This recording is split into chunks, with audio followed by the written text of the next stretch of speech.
ქედის სათემო რადიო, შენი ამბავი, ჩვენი ეთერი. აქ ქედა ლაპარაკობს, შენ უსმენ ქედის ხმას. მივესალმები სათემო რადიო ქედის მსმენელებს, მე ამ გადაცემის წამყვანი მადონა ფალავანდიშვილი გახლავართ.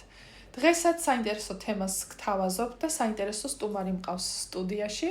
დღევანდელი გადაცემის სტუმარი არის ლაშა შარაძე, რომელმაც პატარა ქედიდან შეიძლება ითქვას დახმამაღალი განცხადებად შეიძლება არ ჩამითვალოთ ან ჩამითვალოთ, მსოფლიო წარმატებას მიაღწია, იმიტომ რომ ისწავლობდა ამერიკაში, ახლა უკვე ევროპის ერთ-ერთ წამყვან უნივერსიტეტში სწავლობს და იქედან აკეთებს ძალიან მნიშვნელოვან საქმეს, ჯერ საკუთარ თავისთვის და ჯერა რომ მერე ქედისთვის და საქართველოსთვისაც გააკეთებს. მოგესალმები ლაშა, ძალიან დიდი მადლობა გადაცემაში მონაწილეობის მიღებისათვის. და მიხარია რომ შევხვდით ერთმანეთს. როგორ ხარ? ნაშვრები? კარგად, პირველ რიგში მადლობა რომ მომიწვიეთ და მიხარია რომ ჩავმოვიდი საქართველოში. ჩვენც გვიხარია, მით უმეტეს დედა თქვენი ჩვენი თანამშრომელია, ულამაზეს ნივთებს აკეთებს და შენს ამბებს ყოველთვის ვეკითხებოდით. მოდი დავიწყოთ საიდან. ბავშვობიდან აქტიური ადამიანი იყავი, სხვადასხვა პროექტებში ჩართული, მე ხმახსოვს ჩვენ ოფისში. შენ საკმაოდ დატვირთული იყავი და ყველა აქტივობაში იღებდი აქტიურად მონაწილეობას. მოგვიყევი შენ შესახებ, როგორი ბავშვობა გქონდა ქედაში და როგორ დაიწყო შენი ეს მიზანდასახულობა? მე მთელი ბავშვობა გავიზარდე ქედაში. ამიტომ ყოველთვის, როდესაც იყო შესაძლებლობა, რომ რაიმე განსხვავებული გაგვეკეთებინან, რაიმე საინტერესო, ყოველთვის მინდოდა რომ ეს შესაძლებლობა გამომეყენებინა. თვითონ, როდესაც სკოლაში დავიწყე სიარული, თავიდან ყოველთვის მიყვარდა სწავლა, თვითონ ეს პროცესი. რა თქმა უნდა, იყო ისეთი მომენტები, როგორც ახლა ბავშვს ხანდახან არ გინდა რომ გააკეთო დავალება, ხო, ასეთი რაღაცები, თუმცა თვითონ ეს სწავლის პროცესი და განათლების მიღება ჩემთვის ყოველთვის მნიშვნელოვანი იყო და საინტერესო იყო და ჩემი მშობლებიც მაძლევდნენ იმის мотиваციას, რომ ყოველთვის ეს ანუ განათლება მიმეღო მაქსიმალურად რაც კი შეიძლებოდა. როდესაც სიმაღლეზე ყოფილიყავი მოდი. თავიდან რა თქმა უნდა ბავშვობაში არც იყო ამდენი შესაძლებლობა და ალბათ არც ვიცოდი. ამიტომ ნუ ყოველთვის ჩემი განათლება იყო სკოლასთან დამოკიდებული. თუმცა როდესაც წამოვიზარდე ასე მერვე მეცხრე კლასისკენ უკვე ქედაში უფრო განვითარდა და უფრო დაიწყო ეს ისეთი აქტივობები, რომლებიც სკოლას არ ეხებოდა. თუმცა მაინც ასე ძალიან დიდ ამ განათლებას ან განვითარების საშუალებას გვაძლევდა სხვადასხვა ასპექტებში.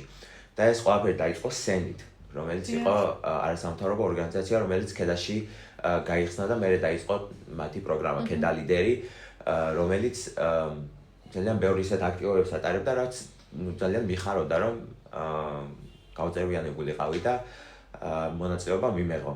დაიწყო სენით ეს ყველაფერი და მერე მივხვდი იმას, რომ სკოლა რა თქმა უნდა ძალიან მნიშვნელოვანი ასპექტია ადამიანის განათლების და განვითარების, თუმცა მხოლოდ სკოლა არ არსებობს. და სკოლა მით უმეტეს საქართველოს სკოლის განათლების სისტემა, სადაც ყველაფერი ანუ ძალიან ისე ჩარჩოებში არის მოქცეული, ეს სკოლის გარე აქტივობები, რომლებიც ანუ სხვადასხვა არასამთავრობო თუ სამთავრობო ორგანიზაციების მიერ არის მოწოდებული, გვაძლევს იმ უნარს, რომ ამ ჩარჩოებიდან ცოტათი გამოვიდეთ. და უფრო მეტად ფანჯარა გაიხსნას მსოფლმხედველობის და ასე შემდეგ. და ანუ ასე დაიწყო. კი ბატონო. ხო, საინტერესოდ დაწყებულა შენი ამბავი.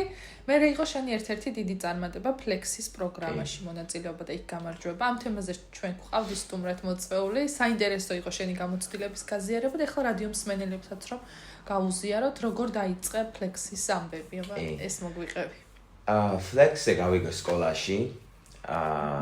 მახსოვს სკოლის შესასვლელში იყო გამოკლული ბანერი, ვიყავი მე-10 კლასში, მე-9 კლასში. არა, მე-10 კლასში. და ვიფიქრე რომ რატო არ ვცადო. იმიტომ რომ ნუ არაფერი ისეთი თუ არცდი არც გამოვა. ფლექსზე ქართულ მოსწავლეებს და ისეთი აღსანიშნია რომ ფლექსი აღარ არსებობს საქართველოში საერთოდ. თუმცა და იმედია მომავალში დაბრუნდება, თუმცა როდესაც ამ ჩემს დროს როდესაც არსებობდა გქონდა 3 წლა რომ გავსულიყავით Flex-ის პროგრამაზე და პირველივე წლაზე საერთოდ არც ვიცოდი რა იყო Flex-ის პროგრამა. და პირველივე წლაზე რომ გავედი მივახციე ბოლო რაუნდამდე, უბრალოდ საერთოდ არ ვიცოდი რაზე გავდიოდი, უბრალოდ რაღაცა ინგლისურის ოლიმპიადა გამოკლული იყო და რაღაცა ვცადე ბედი. და ეს მესამე რაუნდი რო ვერ გადავლახე მე-10 კლასში. მე გადავწყვიტე რომ მე-10 კლასში ანუ ისევე თავიდან მიმეღო მონაწილეობა და მე უკვე მოვიძია ინფორმაცია თუ რა იყო Flex-ი და ძალიან დამაინტერესა და მივხვდი რომ Flex-ი იქნებოდა ის ძალიან ერთი დიდი საშუალება, რაც ძალიან დიდი ნაბიჯი წინ ჩემთვის რომ ასე საერთაშორისო ასპარეზზე გავსულიყავი. ხო და კიდევ ვცადე და გავიმარჯვე Flex-ში საქართველოში იმარჯვებს დაახლოებით 60-დან 70 ანუ მოსწავლე, ასე 10,000 მოსწავლიდან. და ხო, მომეცა საშუალება რომ ამერიკაში წავსულიყავი 1 წელი, მე 12 კლასი გავატარე ამერიკაში და იქ დავამთავრე სკოლა, იქაც დავამთავრე სკოლა და აქაც დავამთავრე სკოლა. და ვიყავი ვირჯინიის შტატში, ფრედერიკსბურგი ერქვა ჩემს ქალაქს, ძალიან საყვარელი ქალაქი იყო. იქ ანუ მოსწავლეები რჩევია მასპინძელ ოჯახებთან და მე მყავდა ძალიან არაჩვეულებრივი მასპინძელი ოჯახი. და ძალიან კარგი გამოცდილება იყო. ნუ ენის დასახვეწად, ინგლისურის ენის დასახვეწად, თვითონ იქ ამერიკის განათლების სისტემის დანახვა, გასაცნობად და ძალიან ბევრი სხვა უნარები, რომელიც პიროვნულადაც უფრო მეტად კი, პიროვნული უნარები, რომლებიც ანუ ადამიანს გჭირდება როგორც დასრულს. და შენში რა შეცვალა, როგორც აი შინაგან სამყაროში, ხედვებში, ღირებულებებში, რა შეცვალა? მე ვფიქრობ, ანუ შეცვლის მხრივ ვისწავლე ის, რომ როდესაც საქართველოში ვიყავი, უმეტესად ვიყავი, ნუ ისევ ქედაში, ჩემს მშობლებთან, დაახლოებლებთან ერთად და რა თქმა უნდა, რამდენადაც არ უნდა გინდოდეს, მაინც ამ ადამიანებზე ხარ დამოკიდებული. და აი პატარ-პატარა რაღაცები, აი საჭმლის გაკეთება, ან ჩვეულებრივი საოჯახო, ან ოჯახის გარეთ ყველაფერზე ხარ ოჯახის წევრებზე დამოკიდებული, თუმცა როდესაც წავედი ამერიკაში, ძალიან ისეთი მივხვდი, ანუ თვალი ამეხილა, რომ ამ ყველაფრის მარტოც გაკეთება შეიძლება და ეს წესია, ის საქართველოში რაც გვაქვს ძალიან ისეთი უხეში წესია, აი უკვე ადამიანები 30-40 წლის მაინც მშობლებზე და ოჯახზე რო არიან დამოკიდებული. რა თქმა უნდა, ოჯახთან კავშირი ყოველთვის საჭიროა და ანუ ოჯახზე თბილი და საუკეთესო და საყვარელი არაფერი არ არსებობს უბრალოდ. მე უბრალოდ ვისწავლე რომ საკუთარ თავზე დამოკიდებულებას შეიძლება რომ გქონდა საკუთარი ხელფასი და შენ თვითონ გაიკეთო საჭმელი და საერთოდ შენ თვითონ გარეცხო და ასეთი რაღაც. აი საბაზისო უნარები რაც საჭიროა და არ გონია რომ დედმამის საქმე ან მათი უზრუნველობის ამბავია, იქ ჩვეულებრივად თავი გაართვი წარმატებულად.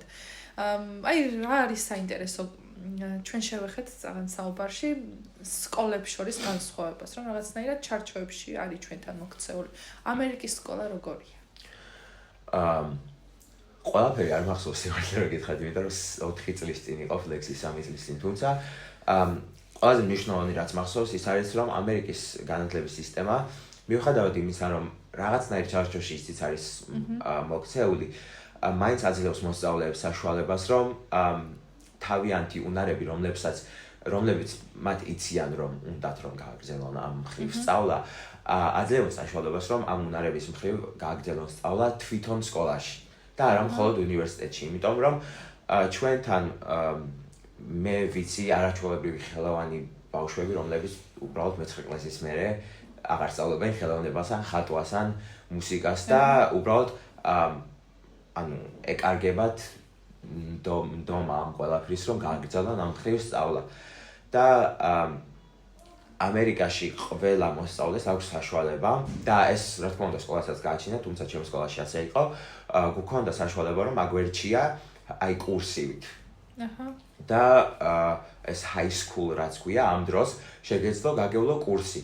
და იყვნენ მოსწავლეები, რომლებიც გადიან ჩვეულებრივ კლასებს, მათემატიკა, ინგლისური, ისტორია, ფიზიკა, თუმცა აქვთ დამატებითი კლასები, ანუ ეს კურსი, რასაც გადიან ან ხელოვნების, ან მუსიკის, ან კომპიუტერული ტექნოლოგიები, ან გაძლიერებული მათემატიკა, ან გაძლიერებული ქიმია და ასეთი რაღაცები, რაც მე ძალიან მომეწონა. და მე ვფიქრობ საქართველოსაც ძალიან გამოადგებოდა ასეთი. იმიტომ რომ ერთგვარ ბაზას ქმნის იმისა, რომ უნივერსიტეტისთვის მოგამზადოს და კი, და მე ეს ყველაფერი, ანუ უნივერსიტეტშიც ეხმარება და უნივერსიტეტსაც ეხმარება, რომ არჩიონ ისეთი მოსწავლეები, რომლებიც მართლაც აპირებენ, რომ ამას დაუთმონ თავიანთი დრო და პროფესიისთვის არიან გაჩენილები.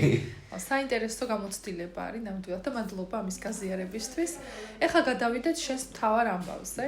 სწავლობ ევროპაში. მე დასაწყისშიც გითხრა, რომ ზუსტად ვერ დავიმახსოვრებ უნივერსიტეტს ქვეყანას ამას იმას.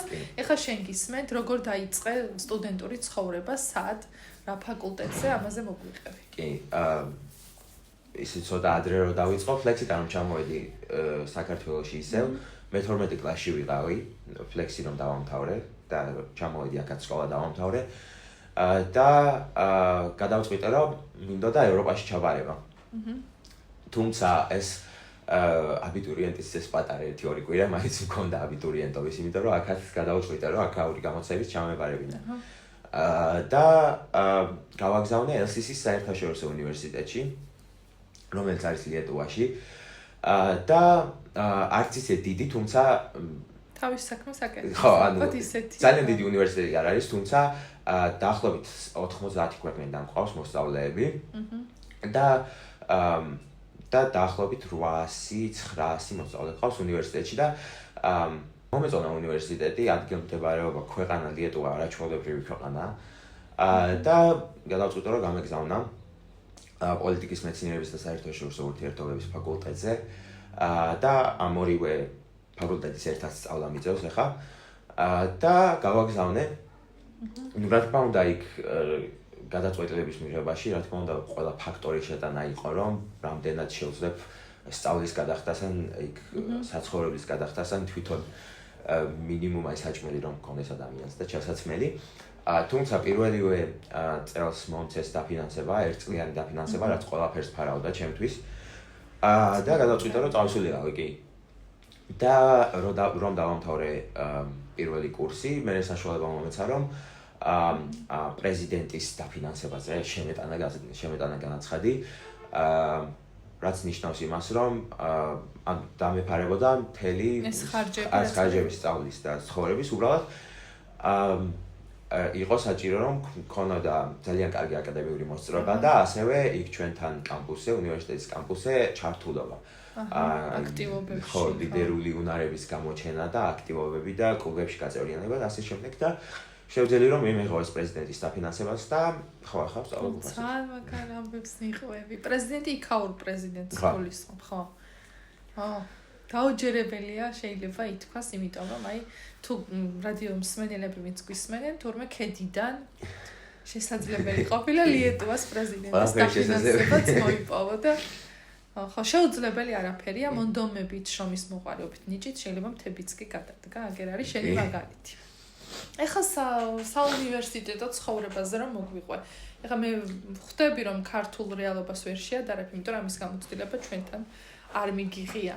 იქაურზე მოგვიყევი და ეგეც საკმარისი იქნება ხო? არა, პატარ-პატარა შედარებები, რა თქმა უნდა, ხა მეგობრებისგან და ჩემი დისგანაც გამიგია საქართველოს უნივერსიტეტებზე. პატარ-პატარა შედარებები შემიძლია გავაკეთო. საქართველოსგან განსხვავებით, ჩემს უნივერსიტეტში პირადად დასწრება არის როგორ ვთქვა? თავისუფალი? პირიქით, ხო, გვაქვს მხოლოდ 5 ან 6 გაცდენის საშუალება. და 5 და 6 გაცდენის შემდეგ ქულა გაკლდება, ანუ მაქსიმალურ ქულას აკლდება 1 ან 2% ყოველივე გაცდენას. რაც დასაწყისში იყო ძალიან საშინელება, იმიტომ რომ ჩავედი, ანუ ფიქრობდი რომ კაი ისევ სკოლაში რატომ ვარ და ასეთი რაღაცები. თუმცა მე დავფიქრდი და იმდენად მე რუტინაში ჩავაყენა ამ ყველაფერს და ანუ ყოველ დღე როცა გაქვს ლექციები და უბრალოდ იგუძებ მიდიხარ ლექციებზე. იმიტომ რომ თავიდან ვფიქრობდი, აი საქართველოს გამოცდილებით, რაც ხალხისგან გამიგია, რომ ანუ ლექციებზე დასწრება არ იყო საჭირო. სემინარებზე მიდიოდნენ. ხო, ამ განათლების მისაღებად. თუმცა ახლა ანუ თითქმის ყველა ლექციაზე რომ მიწევს მისვლა, მართლა ძალიან გამოსადეგია, იმიტომ რომ უბრალოდ იქ მაინც ანუ ნახევრად რომ უსმენდე მაინც ლექტორს, იქ ჯდომით და სმენით იმდენ რაღაცას ვწავლობ მე პირადად. შეიძლება ყოველთვის ასე არ არის უბრალოდ. შენი პრაქტიკა ასეთია. ორ ნაწილადაა გაყოფილი ჩვენი კვირა, გვაქვს ორშაბათის, ოთხშაბათის და პარასკევის კლასები და ხუთშაბათის და სამშაბათის კლასები. კლასები რა ლექციები. და ხო, ამ დღეებში გვაქვს მხოლოდ ორშაბათს, ოთხშაბათს, პარასკევს მხოლოდ ერთი სახის ლექციებია, სამშაბათს და ხუთშაბათს მხოლოდ ერთი სახის ლექციებია.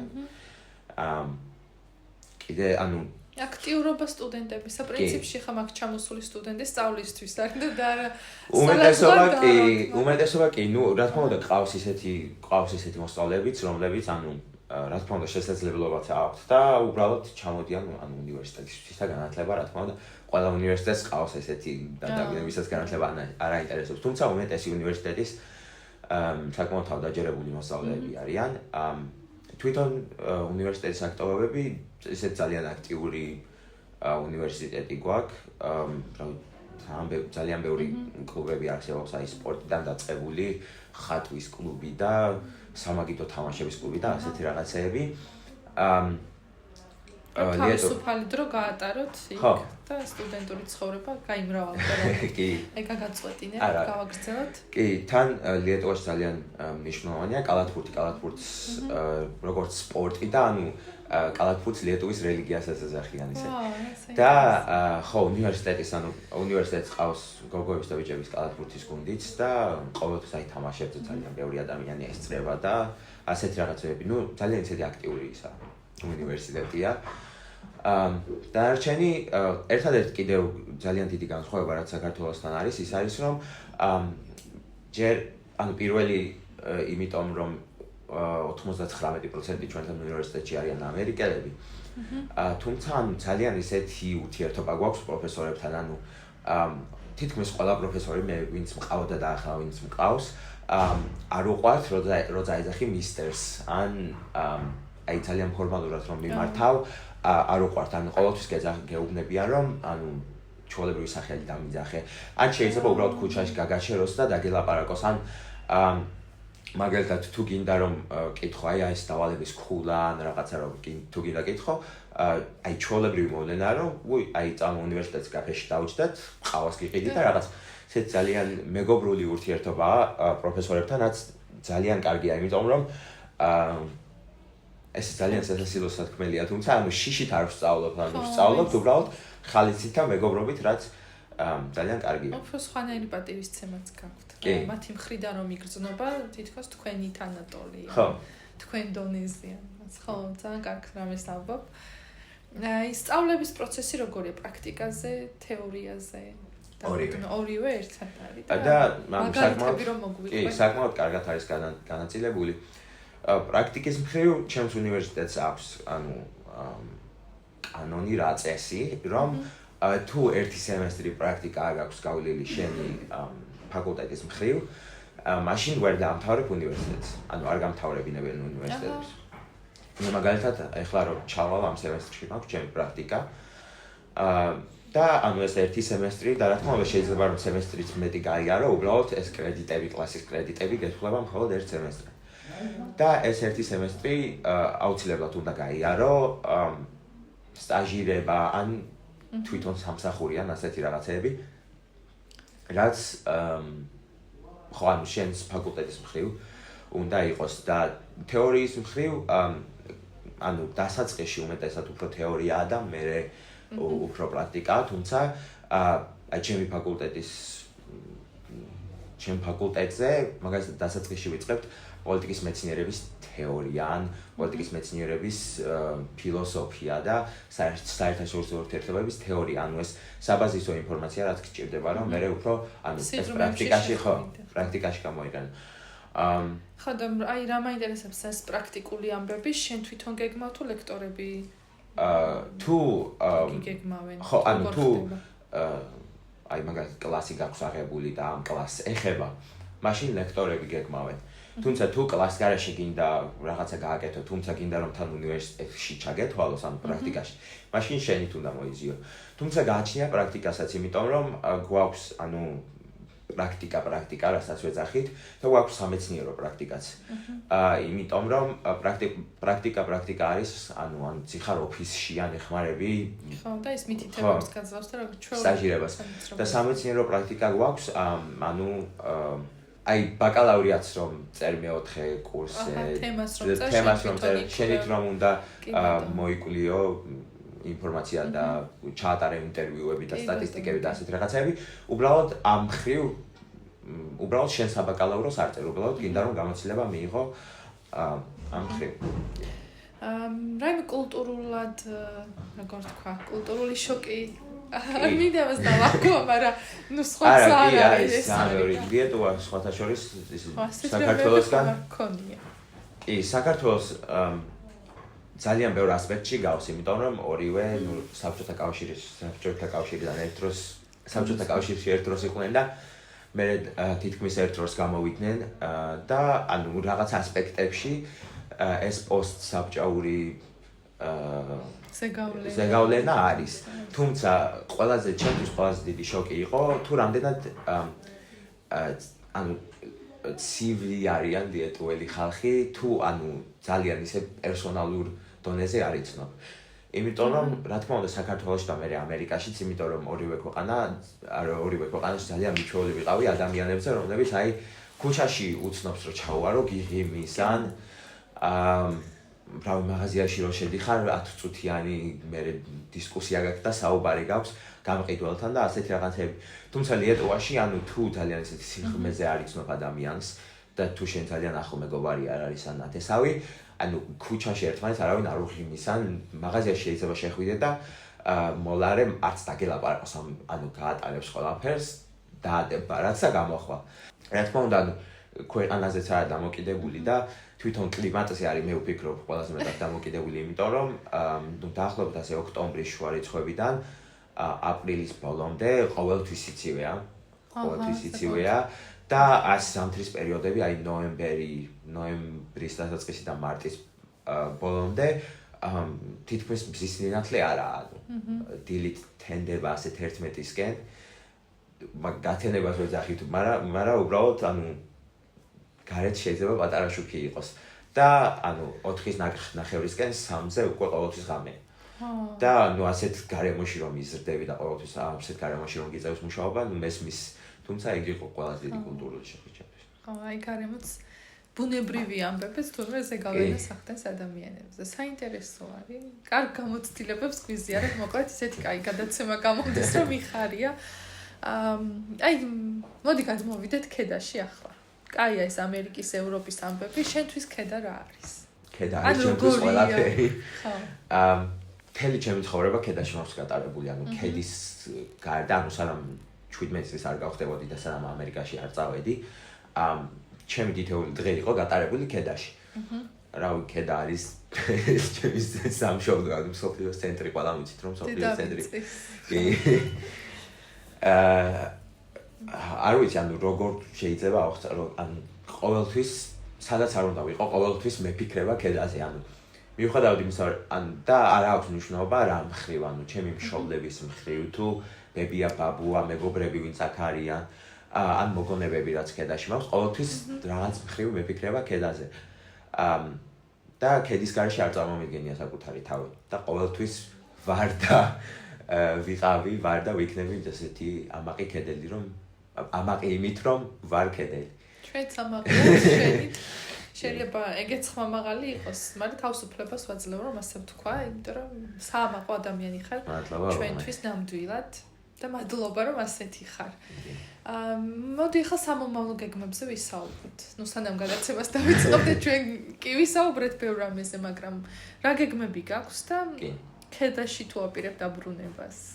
კი, ვაპირებ. მე ვფიქრობ რომ ვაპირებ. ნუ რა თქმა უნდა, მომავლის ყველაფერი ამბავი არავინ არ იცის, თუმცა დამრჩა წელიწად ნახევარი ბაკალავრიატის, რომელსაც უნდა მომდექი დავამთავრებ და მე ალბათ ძალიან მინდა რომ დავამთავრო ასევე მაგისტრატურა საერთაშორისო სამართალის განხრით, ამიტომ ალბათ სადმე ისე ევროპაში დავამთავრებ თუ შევძელი. და მე ალბათ დავბრუნდები საქართველოში, იმიტომ რომ სხვაგან ვერ ვხედავ მე საკუთარ თავს. არ ვიცი სად საქართველოში. მაგრამ დასაწყისიდანვე აი ეს მე-7 მე-8 კლასელი ლაშა ვინც იყო, ვინც დაიწყო ანუ ეს საკუთარი თავის განვითარება და ფიქრი ყოველთვის დასასრული ეს გეგმა იყო რომ ან ჩემი რაიონისთვის და ჩემი ქვეყნისთვის გამომეყენებინა ეს ყველა ცოდნა, რასაც მივიღებ, რაც მე მიღია ჯერ და რასაც მომავალში მივიღებ. ამიტომ კი ვაპირებ საქართველოს დაბრუნებას, ზუსტად არ ვიცი როდის. მაგრამ ალბათ მაგისტრატურის მერე თუ დოქტორანტურის დამთავრებას გადავწყვეტე, არ ვიცი ჯერ ანუ არ მიყვარს მე ასე მომავლის ძალიან დაგეგმა, იმიტომ რომ ჩემი ცხოვრება ყოველთვის ასე იყო, რა ქვია, აი ერთი გადაწყვეტილება მივიღე და ეს ერთი გადაწყვეტილება რომ ევროპაში მესწავლა და მე გაიხსნა აი ასობით სხვა კარი და ლექსზე რომ დავსულიყავი. ამიტომ ზუსტად არ ვიცი თუმცა მჯერა შენი გულწრფელი მონახაზია გეგმის. ხო, და მჯერა იმისაც რომ შენს ასეთ წარმატებებს მე მაგისტრატურის ამბებს მე კიდე რა ვიცი სამსახურების თუ ასე შემდეგ ისევ რადიოს საშუალებით გავაჟღერე. ხო, უკვე შეთანხმება მიღწეული მაქვს. შენ ხა ბევრი ახალგაზრდა გისმენს. რა სეტყოდი, რა მესიჯებს გაუგზავნიდი? ქედელ და არა მარტო ქედელ ახალგაზრდებს. რა არის მთავარი წარმატებების? რთული შეკითხვა. არ ვიცი, მე ვფიქრობ მე რასაც მივხვდი, ანუ ამდენი ჯერ მხოლოდ 20 წლის ვარ, თუმცა ანუ ამ ბოლო 4-5 წლის განმავლობაში ძალიან ბევრი გზა გავიარე და მე რასაც ვფიქრობ აუცილებლად, როდესაც მიაღწევენ იმას, აქ ნუ სკოლის პერიოდში რა თქმა უნდა განათლების მიღება ეს საბაზისო და ძალიან ისეთი ფართო განათლების მიღება საჭიროა, თუმცა როდესაც მიაღწევენ იმას აქვს რომ უკვე აი გადაწყვეტილების მიღება საჭირო, რისი სწავლა გინდა. ყოველთვის ანუ და მეც ეგრე ვიყავი და მე გამიმართლა, იმიტომ რომ მართლა ძალიან მიყვარს ეს საქმე, რასაც ვსწავლობ. თუმცა ძალიან გვიან აი უნივერსიტეტში ვაპარებდი და მაშინ გადავწყვეტე რისი სწავლა მინდოდა.